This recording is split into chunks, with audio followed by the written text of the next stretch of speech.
we have seen so many families like their second generation and third generation lose their wealth. 70% of the wealth is lost by the second generation, 90% of the wealth is lost by the third generation. Whereas the people who prepare their heirs, not just with the money bank, but also with the knowledge bank, in this way, you can leave a legacy that lasts forever. Passing on wealth is easy. Now passing the mindset, like how to deal with the customer, how to manage the wealth, this is the biggest challenge. I have a client who came up with a very humble background from a small town. Now he is a startup founder in Bangalore. He started taking his son to show him what the good work is doing. So if you don't teach your son the value system, who will teach in the world?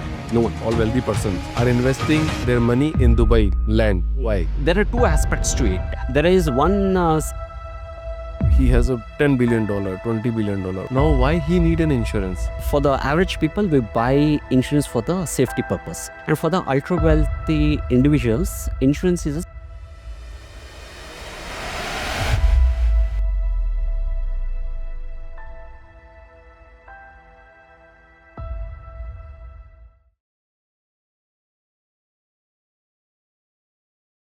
Sandeep sir, so welcome to the show sir, the founder's dream. Thank you, Abhishek. It's my pleasure to be on your podcast. Hard time, create strong men. I think this cycle seems to be true today. Correct? I think we have seen so many families like their second generation and third generation lose their wealth, if I'm not wrong. Right? Yes. So why they lose their wealth in the second or third generation and how they can fix it? It's a very interesting question. There is also a saying in the West saying that sleeveless to sleeveless. The person who started his life with a sleeveless and he started building the business. The second generation started following his father and they understood the hard work and everything. They built it further. And the third generation didn't understand the value of the hard work. They lost everything.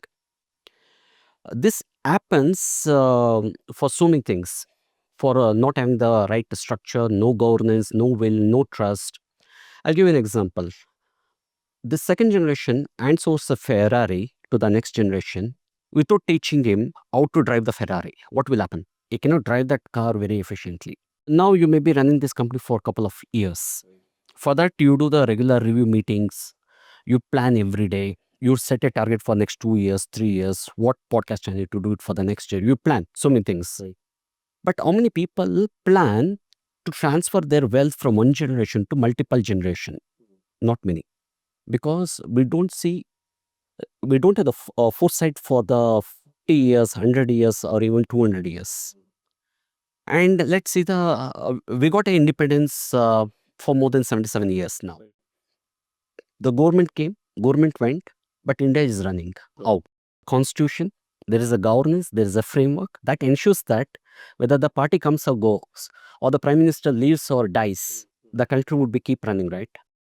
The same way, our families, we are builders, but we are not the preparers. We always focus on how can I accumulate more wealth. We don't focus on how can I prepare my heirs to inherit that wealth and run it efficiently. When we can plan our company to run it for 1 year or 2 years properly with the regular reviews, meetings and all, the same way we need to do it with our family as well. The first one is put a structure. What are all the assets you need to pass? What are all value system you want to pass on to the next generation? Then have a small family retreat where all the members can come together regularly, frequently, share the things what they learned, even on the financial planning, building the wealth. And many families, they don't just educate the kids to become person who start the business. They teach at a very young age how to run the empire. How to run the empire? Yes, at the young age, they'll start preparing their kids, the ultra wealthy. So that's why you can see 70% of the wealth is lost by the second generation, 90% of the wealth is lost by the third generation. Whereas the people who prepare their heirs, not just with the money bank, but also with the knowledge bank, in this way, you can leave a legacy that lasts forever. But I think if somebody is creating a wealth, okay, so he don't want his son or daughter to do a hard work, right? And without hard work, nobody can create the wealth again, and they can sustain the wealth. Let's take it two wealthiest people in the history. One is Walt Belt is one of the wealthiest families in the US. The third generation lost everything. everything. We call these people as a trust funded babies. They don't work. The trust would be keep funding their lifestyle, and there was no check in their spending. If someone gets a lot of money, what they do, they just spend it and they take a very risky investments and they lose everything. They're not prepared. Giving money or inheritance is like a hardware, but giving the value system is like a software. You need both hardware and software to work. And let's take another family, the Rothschild. Now it's a second century, still their wealth is keep growing up. And in their wealth, they have a $10 billion. And in their families, one person has become the vice president of the America. Many people has become the state governors. They ran for the public office. Why? One family, both are wealthy. One family, third generation lost everything. Another generation, even in the second century, they have a lot of money. I think Anna, you heard that quote कि my grandfather ride camel and he worked so hard. So I ride Lamborghini. If I will do work hard, my son will drive some very big luxury car. Yes. Because of we have so much of wealth, his son will ride camel again. I'll give the same example. I have a friend. Is a very successful. He is a born retired. Born retired. Yes, his father is so much rich. Okay, now his son. At least for the marriage, you get educated. He said. Now he's 26 years old. His son, and he's not doing any work. He says that, Dad, if I go and work anywhere, I'll get only 1 lakh and 2 lakhs. But anyway, I'll get 20 lakhs rental per month. Why should I work? And he came to me, Sandeep, what can I do so that my son can work somewhere so that I can find some alliance to him? I told him, he was giving 1.5 lakh as a pocket money every month. I told him, cut down to 50,000. Okay. Use your influence to get on to it with any law firm, or else you set up a law firm, one office and one this thing. And let's find few clients. And he's a good chunk. Not that he has not studied. He studied well, but now he doesn't have any purpose to earn money. Now I told him that let's do, instead of 1.5 lakh, we'll give 50,000 per month, and we'll match whatever he earns through your trust. So, for example, he earns 10 lakhs, you match 10 lakhs through your trust. Instead of giving 1.5 lakh, let him earn 20 lakhs, you match another 20 lakhs, so that it can be more productive. We need to add value to the marketplace, right? Absolutely right. So, there are very creative ways we can work around to make our heirs to work. Like I think you have worked with so many rich and wealthy people, right? Yeah. And I think one biggest question is there, like, what's the biggest emotional resistance is there from the wealthy person to his son? The major thing is letting go. Letting go. Okay. For the many business owners and founders, the business is not just a tool to become wealthy. It's an identity. It's an identity. For example, this my house shows, this podcast gives an identity to you, right? Like a Marvel group gives the identity to me. I'll give my own for this example. We had 120 years old grocery shop in Asan. It's one of the district in Karnataka. I studied well. I came to Bangalore and I got a job. I was working here. And I have a twin brother. He was at my shop. My father is always used to think that my son is not handling the relationship the way I'm handling with the customers. The pricing, the way he gives and the way I position the pricing is different. And my father was not letting go his power, authority. And my brother decided not to continue with that business, and he came to Bangalore, and now he's become the builder. It's a blessing in disguise. He made much more wealth.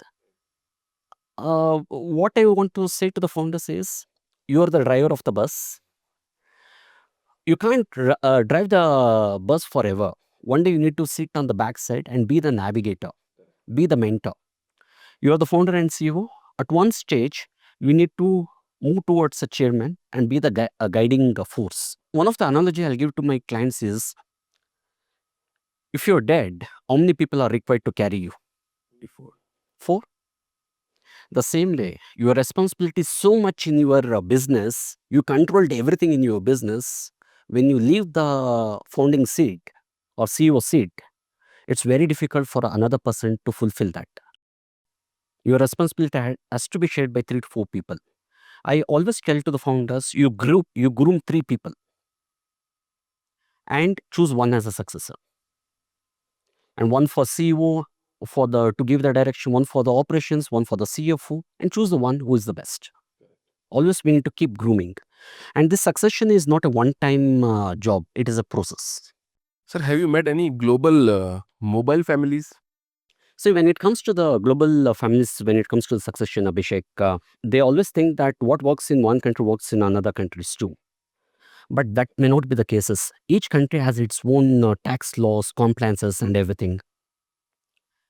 One family I worked with, he had investments in US, properties in Europe, and business in Asia. When the global founder was felt he want to give his position to the successor, it was error vary, because the investments in US, they were not following the compliances. The properties in the France, it has attracted 55% estate tax, inheritance tax. And all the assets in India, which has to be transferred to the next generation, it went through the probate. Probate means it has to go through the court to say that is the right heir for the succession.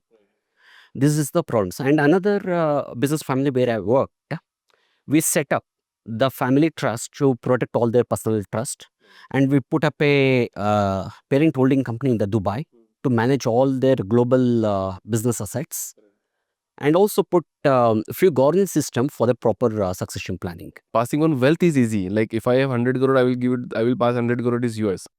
Now, Sandeep, you will enjoy with 100 crores. Now, passing the mindset, like how to deal with the customer, how to manage the wealth. This is the biggest challenge. Yes, so this is the question even I'll ask myself always.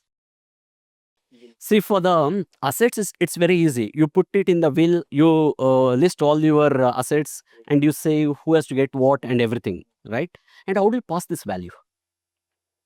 Can you write it in a book and say that this is the value system you need to follow? No. Values has to be not taught, it has to be shown. Right. For example, you will give your kid a kingdom, but your son is not a king. What does he rule? Nothing.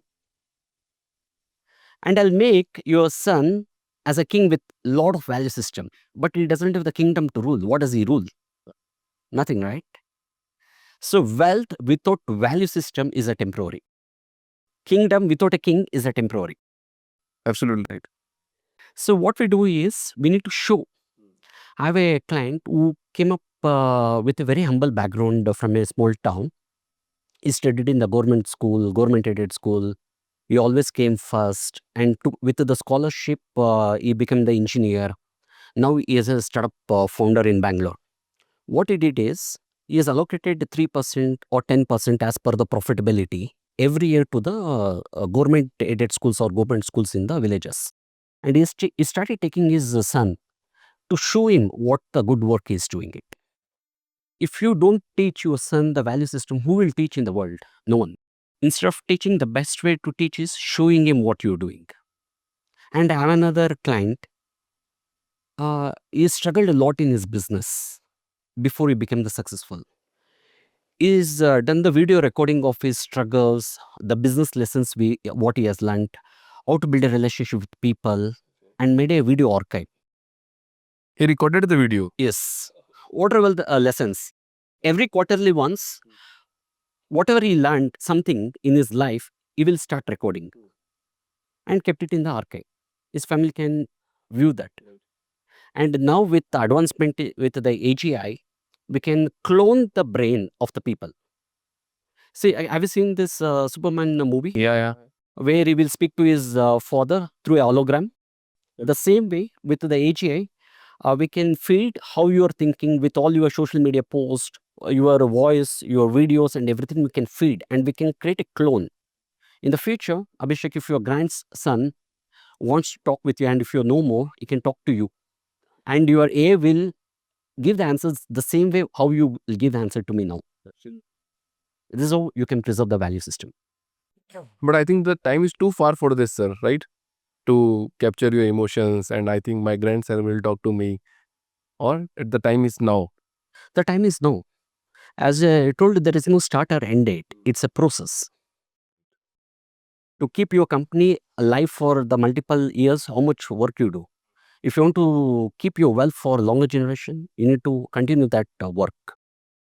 Sandeep sir, I have seen I have one data like in 2024, around 85,000 Indians joined HNWI club, correct? If I'm not wrong. So they have started spending in big luxury and everything.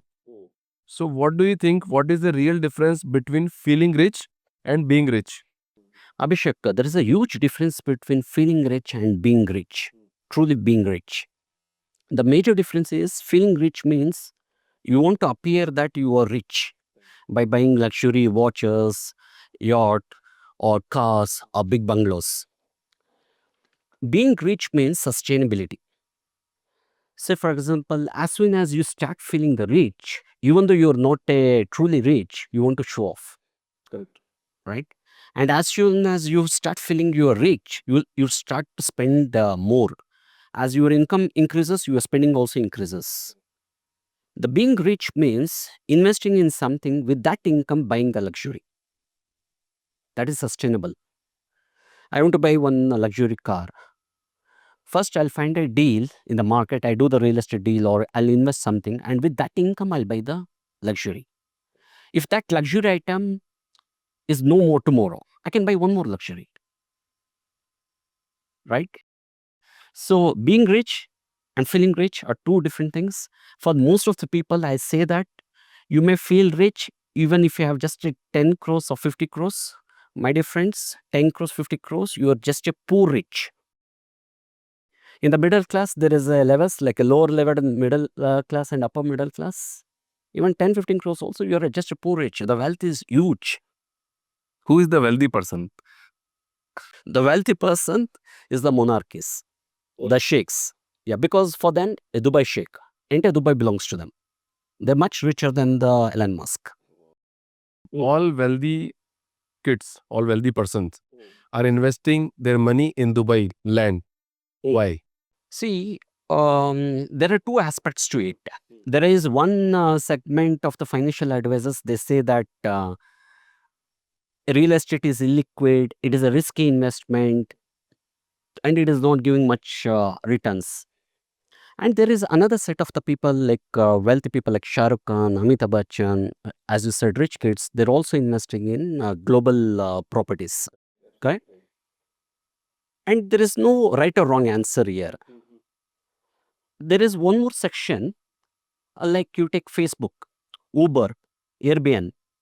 Do they have any physical assets? No. Oh yeah, they don't have any physical assets, but they created the wealth much more than the people who has a physical assets. Right? Whether property has a still relevance in 2025? Yes, it has, provided if we have the right approach to it. See, for the properties, what is the biggest issue? Illiquid. Provided if you invest for the cash flow for the good rental properties, it is a good.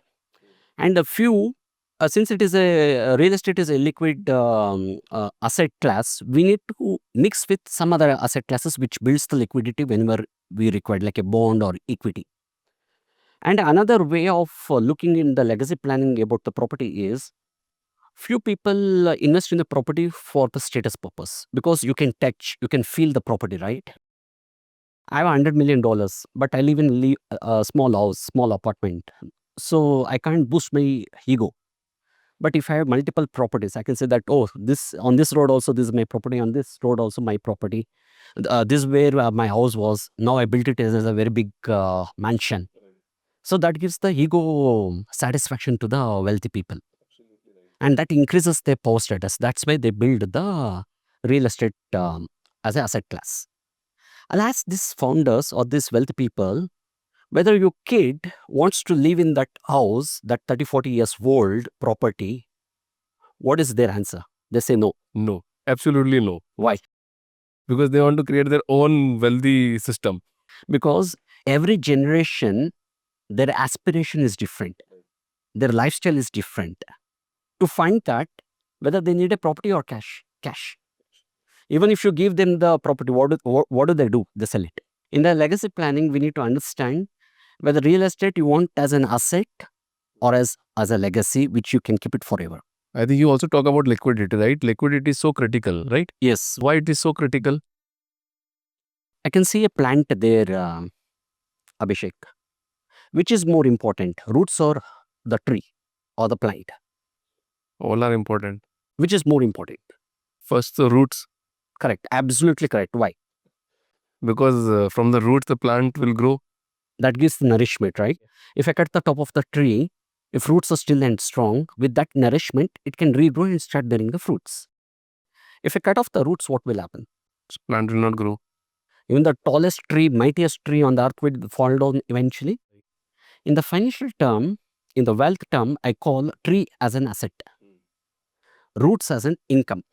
Even your business is also asset class, which has an entry exit in between. You need to manage like any other asset class. In your business, if cash flow becomes weak, what will happen? Business has to fall, right? And I'll stay in a property. Okay, I'll give my son a good, very good property to him to live, but I don't give him any liquidity. How does he pay for the electricity bill, for the food, clothes? What does he do next? He will sell the property. That is the power of liquidity. So real asset is also important, plus liquid cash is also important. Yes, we need to plan with other asset classes. And one more way why people invest in the real estate is we need to invest in where there is a growth potential is there and regular stable regulations are there. So that asset class would be keep growing and also we get some yield out of it. Okay.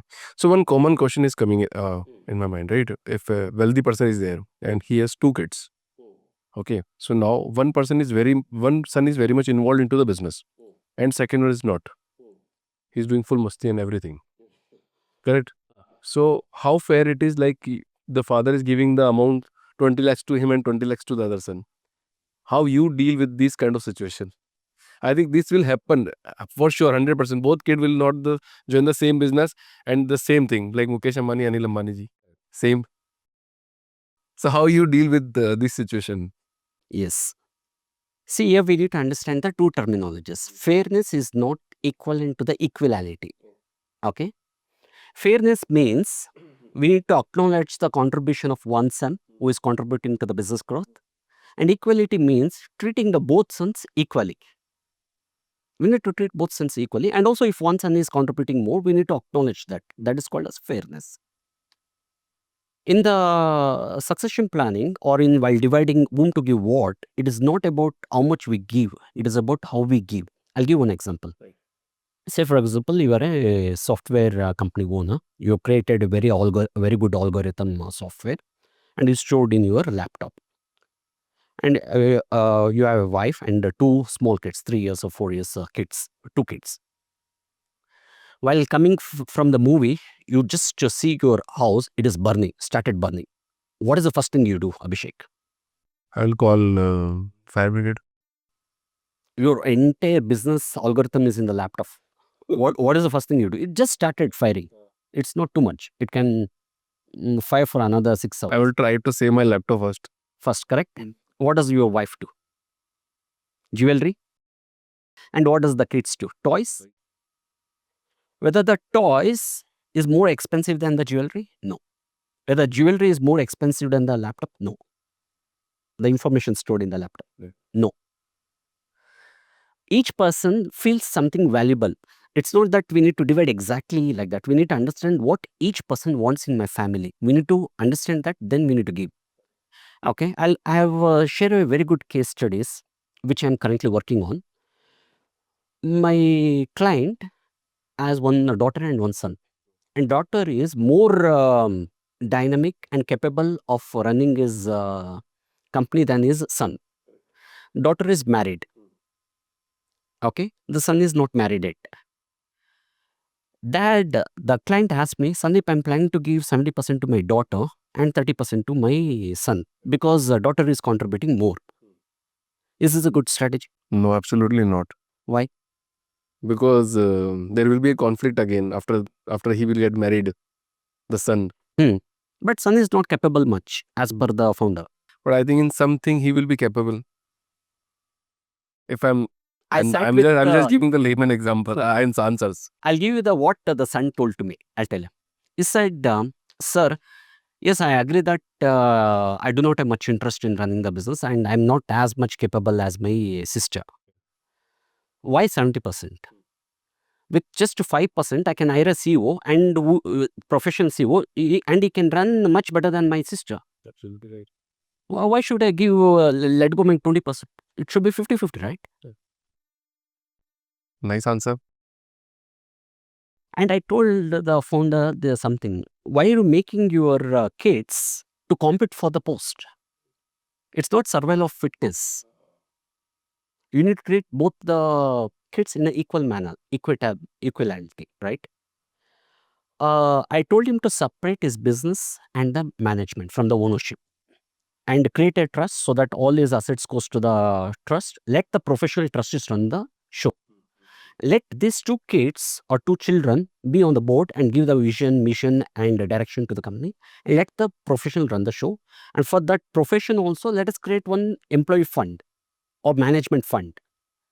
What if he leaves the company? Who will take care of the business again? Let us not get into that. Let's create a management fund. That fund would be keep giving the executive compensation for the key executives in their in their company. But I think everybody understands this particular point, but nobody implements it, right? If I'm not wrong. Yes, and one more thing, what they don't understand, Abhishek, is they don't know the difference between inheritance and succession. Inheritance means transferring of assets. Succession means transferring of power. The same thing I've done it in this case.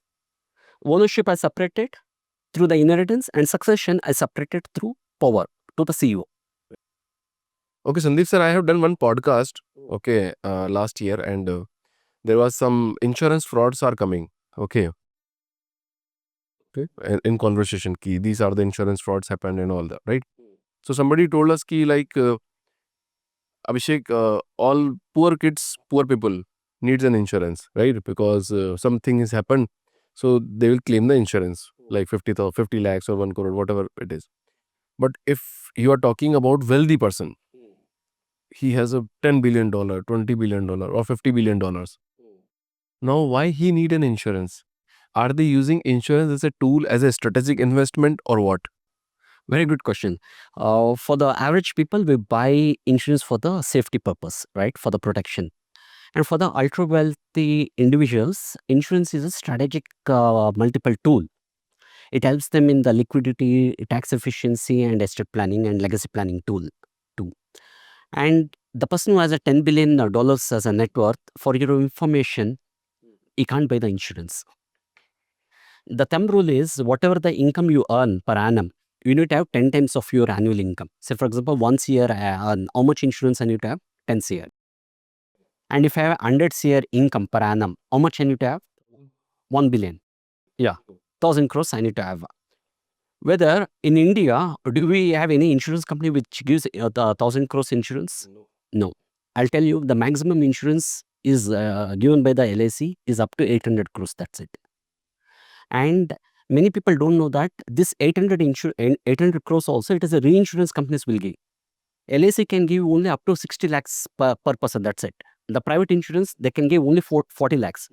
Rest all the insurance, the top-up insurance is they give a maximum premium to the reinsurance companies, and they will take the difference insurance from them. So for the wealthy, there is no insurance for them, for your information. And for the across the world, I'll tell you, the maximum insurance can be taken by the person is only $300 million. That's it. And for the wealthy people, I say, whatever it is available, just take it. I think they will insure the poor people. No, the insurance works on the law of a large number. Their premium would be whoever get what is insurance? What is life insurance? Sharing of risk. Whoever gets the risk, he will get the amount, which is not earned. And one more thing for the life insurance is it is one is for the whatever the extra money they have, whatever the money they don't want to lose in their business due to the economy uncertainty in the market, I'll encourage them to park in the life insurance. Because life insurance company is the only financial institution in the world that is most safest compared to even banks.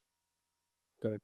And how much money is safe if you invest in the bank? 5 lakhs? 5 lakh, that's it. This is the maximum limit, I guess. Yeah, insurance, yes. And how much money is safeguarded if you invest in the life insurance? Complete 800 crores or $300 million. Complete safety is there. Generally, in almost all the jurisdiction, the death benefits are tax-free. Almost all financial products are taxable income, right?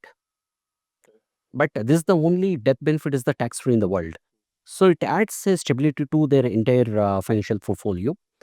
And as you know, the wealth people, most of their assets are in business or real estate, right? Both are illiquid. Both are illiquid, and it creates a lot of liquidity. So if somebody have a $10 billion, okay, how much amount will be in bank and how much will be in other side? There is no single fit answer. And if 10 million, I want to understand about the person much more. Give me much more information about the person. This 10 million is a surplus? The net worth of $10 billion $10 billion is the net worth. net worth. Okay. So how much amount will be in his bank and how much amount will be as asset allocations? And maximum is money should go into the business because we need to keep generating the cash flow. If cash flow is not generating, asset doesn't have any value. As I said in the tree and roots example, right? It has to be in the business, and in that business 10 to 20% of the cash flow whatever he earns, it has to be safeguarded in the secured most instruments like life insurance or ppf, wherever it is, a safety is built around. And for the people who has a exposure to the global or people who has a lot of wealth, will ask them to set up a trust even inside the India and outside the India also. What is the biggest threat for the people who has a lot of wealth? What is that? If you own 10 billion, it is a threat. And if you don't own anything and if you control everything, who can do the lawsuit against you? Who can come and ask for the tax? No one, right? For the person who has a 10 billion, first thing what I tell him is you separate the ownership and control. Put everything, whatever you own, into the trust. And trust becomes the owner and he will become the trustee or beneficiary. Let him control everything. So, for example, one business, he incurs a lot of loss. And he given some personal guarantees and everything. And no one can touch the trust wealth because the trust wealth is not in his name. This is how they just play with the money. Yes, and one more thing is after 2009, UBO concept has come. That means universal beneficiary owner. We need to disclose who is the beneficiary of the trust to the government. So to safeguard that, I have one more instrument called PPLI structure. That is called as a private placement life insurance. Right. What it says is, it acts as a traditional life insurance with the death benefit and also modern insurance, like it gives a lot of wide range of investments. You can put money into the art, cryptos, any business, worldwide investments, you can do it. And all these investments grow tax deferred. That means for the average people, whatever the income they gain every year, they need to file the capital gains. Here it is a tax deferred, it grows. No gains on the capital gains. Even if they sell also and if they get, or even on the growth, everything is a tax deferral. So for the rich, they don't pay the tax because we help them legally to protect what they earn. Acha, one question, like have you seen the Vijay Mallya podcast?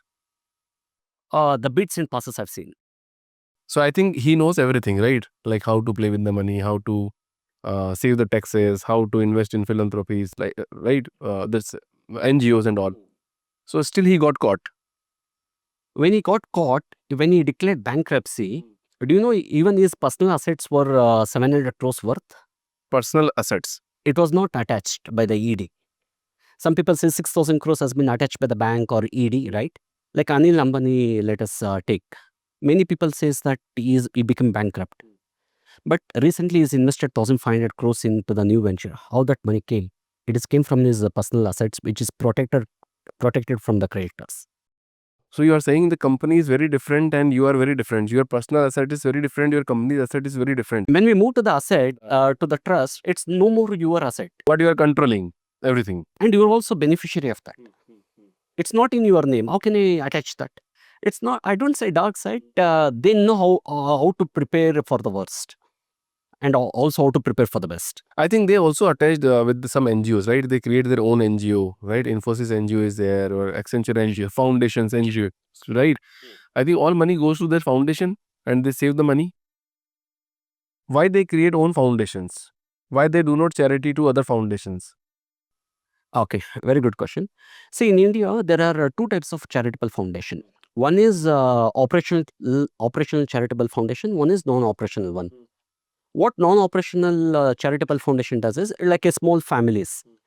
They have some value system. As I said, one business owner wanted to support the education system. It just gives to the Rotary or Lions Club, and they will give the direction to the NGOs that utilize my fund only for this kind of activities, and give me the report how many lives have impacted.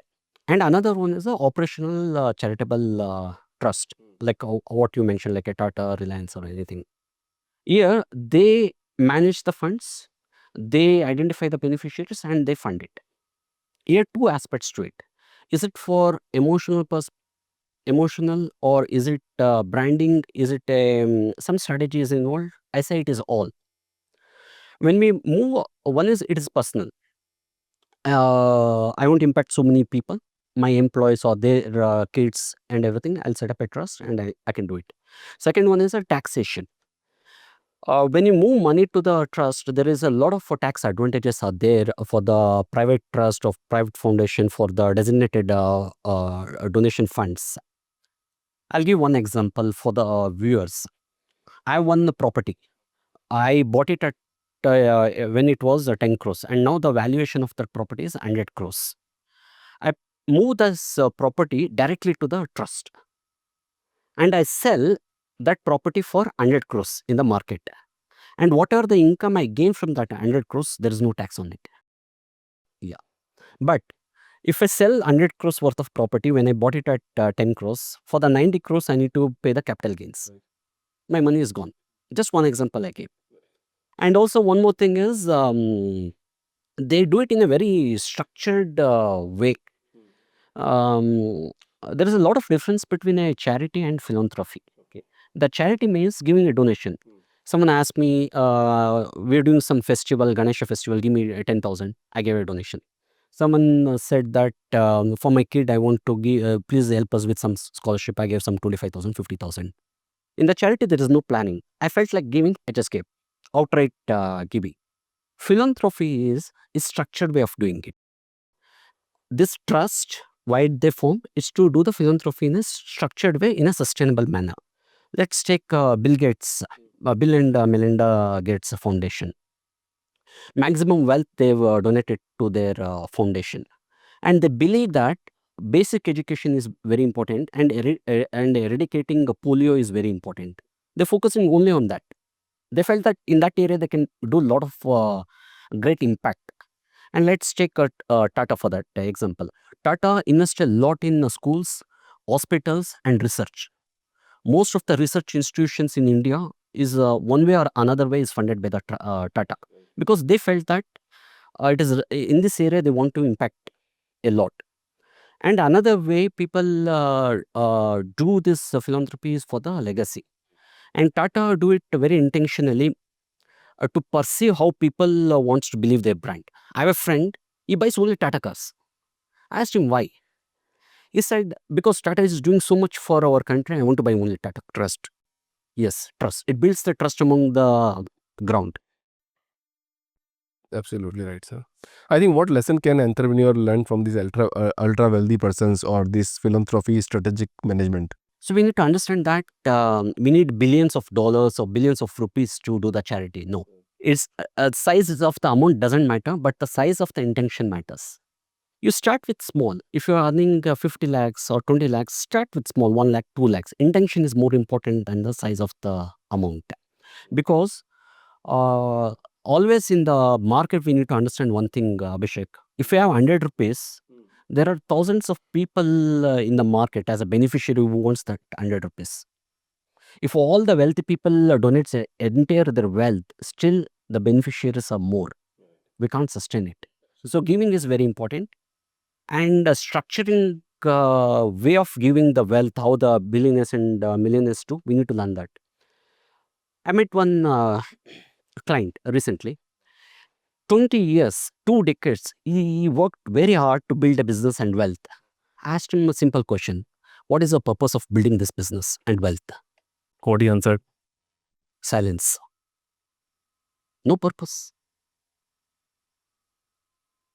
No purpose at all. I told him, let's create a fund which will give funds to their kids' future education. Let's create some funds for the employees who was with him for a long time, like 10 years, 15 years, 20 years. Let them also feel that ownership.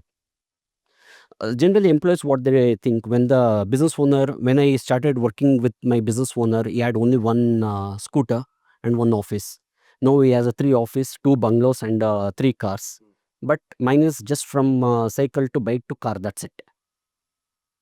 Even I'm the part of that business owner's life in the journey, but I didn't get anything. They feel they don't get the sense of ownership. The employees. I created a fund for their retirement. Now this my client got a purpose in his life. Is doing fantastic. Absolutely. So you asked me with this question, like why are you creating? How you are asking the question the same way, in a similar way, I do keep asking the questions. You asked me this question, like what is the purpose to creating this wealth, Pala? You asked me this. So what are you doing, Abhishek, in your business?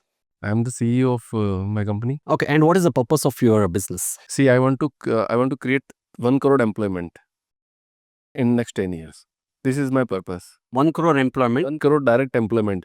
The salary should go from my bank account to the employee's bank account. This is my purpose to live the life. And what if you don't achieve that? It's okay, but I will try till my last. Okay. I asked the same question, Abhishek, for the students. I was the guest speaker in one of the college. Where do you want to get placed? Someone said Google. Someone said Facebook. Someone said Nike. I asked him, you answer me that. What does Google do? It's a search engine. What does Facebook do? It's a social networking site. My dear friend, everyone is in the same business. I told them. Everyone is in the same business of making money. Right. If you don't keep increasing your profit year on year, Abhishek, what will happen? Your rentals increases, whether your employee work for the same salary year on year. No, they will ask for 20, 50, 100% hike every year on year. The purpose of the business is increasing the profit year on year. Correct. If you focus on this properly, that 1 crore also you can reach. And there has been a study has been conducted. 95% of the business, not 95, 94% of the business won't stay for more than 25 years. That is one generation. 25 to 30 years is one generation. Next generation comes after that. All the successful business, that 6% of the company which has stayed more than 25 years, there was a study. What made them to stay for quite long time? I gave the same tip to you now. You say whatever you earn, 10 to 20%. And that money will save you whenever you need the cash. Save yourself first, and after that you can save everyone. No, save money first, so that money will save you when you require the money. Sandeep sir, one more thing is coming in my mind, like how many person are in India who is ultra wealthy? If we can count, or is there any percentage? That I don't know. But what it says is, there is one parameter was conducted. If you have visited 5 countries, if you have a own house, one car, and you work only 40 hours in a week, then it is considered that you are among the 1% in the world. Okay? And if you have a $30 million USD, and you are the 0.1% of the world. 7 billion people may say. Yes, 0.1%. And if you consider that $30 million, it is only 7 lakh people are there. If it is $8 billion people, then 8 lakh people are there. And in India, another saddening story is we always think that we are a fourth in the GDP. But many people don't understand that we are at the 85 or 86 when it comes to the per capita. Per capita income of the Indians is only $2,900. To make India as a high income country, each person in India has to earn $15,000 and above. Right. That is very long way to go.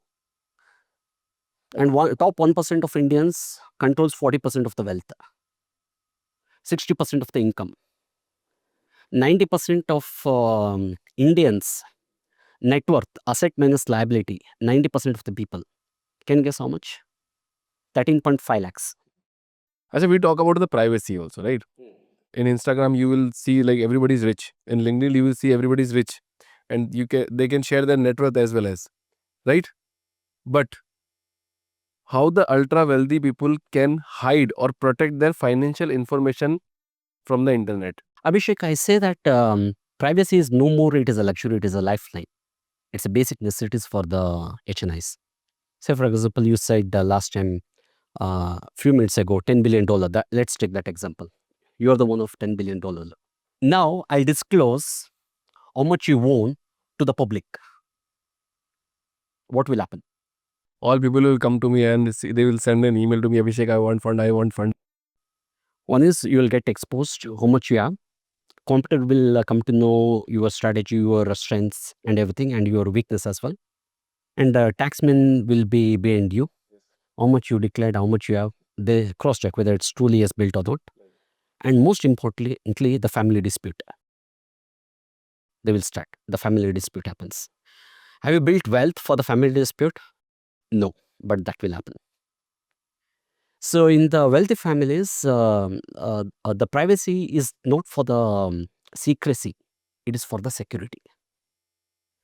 There are in the Cayman Island, in a few UK islands, we can move your money in that trust. We can create a trust and we can store it there. No one can see what you own and who is even the beneficiaries.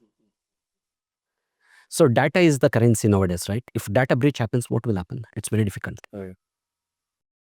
So security is the foundation for the legacy, I can say. And even in India, you say the people post on LinkedIn, Instagram, you said, no? 75% of the biggest families in India, they've not gone to the IPO. They've not gone to the IPO. You don't see them anywhere. And they hire the people for the data privacy. They remove all their profiles on, if someone, by mistake, someone has captured their details about their family and everything. They remove those content on the online. Yeah, right. I have seen this. I have experienced this. I have met one very wealthy lady. Her husband's data is not available at all anywhere on the internet. I was thinking she is married or not. But when I went went to her home, I think, oh, she's married. I share the same example, a similar kind of example. I have a partner, I can't disclose, and she's the wife of Unicorn's founder's wife. And she wants to build her own identity. The problem with them is for the celebrities, if you become very wealthy and if you get exposed, you can't lead a normal life. Even if you want to achieve something on your own identity, it is not possible. Everyone says, oh, you are a wife of this person, so it is very easy for you. Correct. So what she has created is nowhere you can find out who is her husband in the market, anywhere. Right. And people who has money, they say that even people who are 10x, 20x richer than me, they say that Sandeep, I don't have any money. I'm very poor. I'm still earning. What wealthy person are doing in 2025? I'll tell you. Even if the wealthy people, if they're not doing this, also they need to listen to me. I'll keep it more conversational. This one in 1960s, 70s, and 80s, who become more rich? The people who invested in the land, right? In those days, the king used to own a lot of lands, right? From 90s, 2000s, and 2010s decade, who became rich? A millionaire or billionaire? Which industry is created? IT. There was a study survey. The people who started the IT company, anything related to the hardware or software, and they stick on to the same business for another 10, 1 or 2 or 3 decades, 84% of them are millionaires and billionaires. The failure rate is less than 16%. Now, very interesting. Comes to the 2020, this decade, 2030s decade, and 2040s decade. Let's understand what's happening in the market. Whether terrorism is increasing or decreasing. It's increasing. The war is increasing or decreasing. Religion fighting is increasing or decreasing. Technology is increasing or decreasing? Increasing. Increasing. When all these are increasing, you forget about wealthy families. Even countries are making a default. Take Bangladesh, what happened? Take Sri Lanka, Venezuela, Argentina, and Greece. Last 1 century, 100 years, 17 times it has become bankrupt. Greece. So when all this is happening, what will happen in the market? Volatility increases, and uncertainty is the certainty now. Uncertainty becomes a certainty going forward in the next 3 decades. In this scenario, who will make money? I'll tell you, the people who prepare with liquidity and certainty, they make a lot of money. Why? I'll tell you. When market is more volatile, the liquidity crunch happens. When the liquidity crunch happens, people wants to sell their assets by giving 20, 30, 40% discount to find the immediate buyer. Recently, what has happened, I'll tell you. During COVID, before COVID, every 5 minutes, one millionaire used to born on the earth. During COVID, every minute, one millionaire has born. Why? COVID is also uncertainty. Don't know what will happen. Same kind of situation. When the uncertainty happens in the market, when the volatility happens in the market, people start selling their assets. And the rich people start buying those assets at very cheap price. Why more unicorn born during the COVID than pre or post COVID? Because startup was not generating the revenue. Their valuation came down. And people started pumping money. Their valuation is increased. Oh, wow. So for the wealthy, one is don't be localized. Build your wealth across the globe and set up a proper trust for your family so that you can, what are all the assets you don't want to lose, at least you can protect that.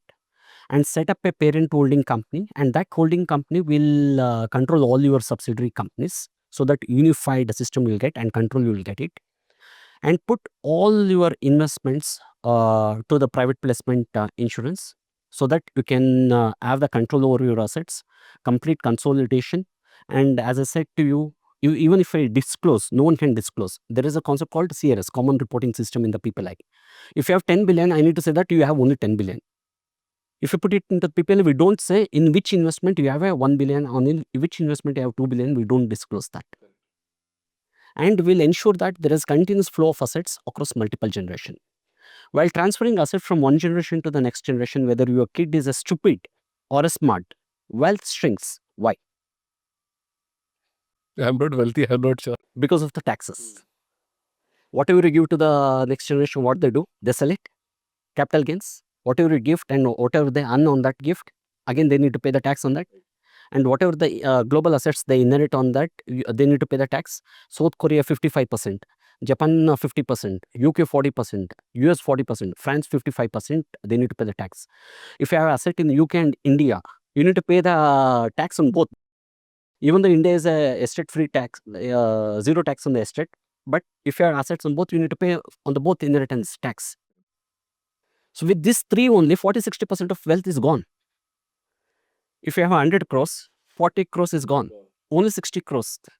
In that also, if they sell, again capital gains. Even out of that, if they earn also, again tax. All this can be minimized with a proper structured. Now you're doing all as an individual puzzle. Each investment as an individual puzzle. If you structure it properly, you can see the beautified object or a picture. I encourage all the people who are watching this episode, structure your wealth properly, safeguard it, keep the privacy, enjoy your life. When they can start it, like how much money they should have? The best time to start is yesterday, and the next best time is today. And for the every service, there is a different kind of this thing is it. And for the financial planning, they need to start anytime. I mean, immediately. For the trust formation and all, I recommend at least if they have 25 crores minimum, so that they can offer our services and expertise. And for the people who have global assets, I recommend at least $20 million. That is equivalent to 180 crores. Absolutely, sir. Thank you so much for coming in the show, sir. My I pleasure. think it's a great conversation we have today, and I got so much of learning today how to become wealthy. And how to keep that How to and keep for that. the lasting legacy. Absolutely right, Yeah, sir. thank you Thank you so so much, much. sir.